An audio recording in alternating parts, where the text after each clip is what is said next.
શ્રી સ્વામિનારાયણ ભગવાનની જય. હું ડૉક્ટર નિલેશ પરસોત્તમ, કાર્ડિયોલોજિસ્ટ, સુરત.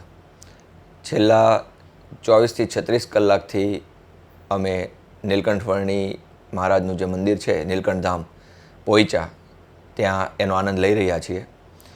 આ જે ધામ છે તે નર્મદા કિનારે આવેલું છે અને નર્મદાનો સુંદર નજારો આપ અહીં આવો તો નિહાળી શકો છો.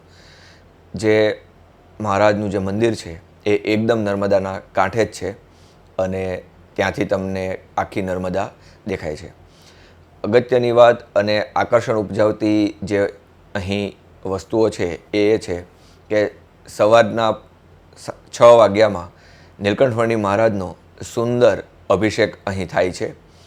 પાણી, દૂધ, મધ, દહીં, ઘી, પંચામૃતનો જે અભિષેક છે એનો લાભ લેવાનો જે આનંદ છે એ અત્યંત અદ્ભુત હોય છે. બીજું જે અહીંયા એક આકર્ષણ છે એ છે કે સાંજની નગરયાત્રા. નગરયાત્રામાં મહારાજ નગરની તપાસ કરવા નીકળે છે અને એ વખતે જેમ રાજાધિરાજ નગરની યાત્રા કરવા માટે નીકળે એવો નજારો આપને જોવા મળશે.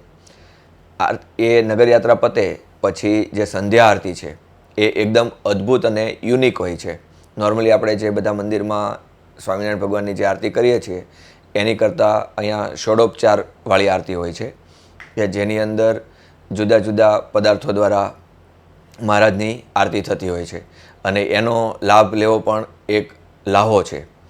એ સિવાય અહીં એક સુંદર પ્રદર્શન છે જેમાં બાળકોને, યુવાનોને અને વડીલોને જીવનલક્ષી શીખ મળે એવા ઘણા બધા ખંડો છે જેમાં વ્યસન મુક્તિ, ફેમિલીમાં કેવી રીતે રહેવું એ બધું બતાવવામાં આવ્યું છે.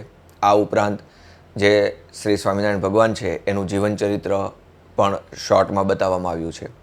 બાળકોને આનંદ આવે તેવો જોય એન્ડ જોય પાર્ક છે જેમાં ખૂબ સારી રમતો છે અને સ્વિમિંગ પુલ છે જે સવારે 9થી સાંજે 6 વાગ્યા સુધી ખુલ્લો હોય છે, જેમાં બાળકો ખૂબ આનંદ કરી શકે છે.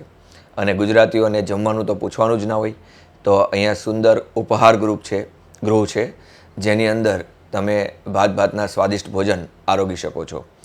એક વખત જીવનમાં નીલકંઠધામનો લાહો લેવો તો ચૂકવો જ નહીં.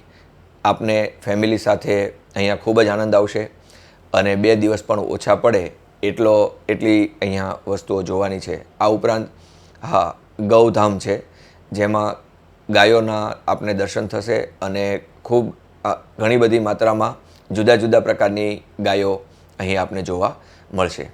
શ્રી સ્વામિનારાયણ ભગવાનની જય. જય સ્વામિનારાયણ.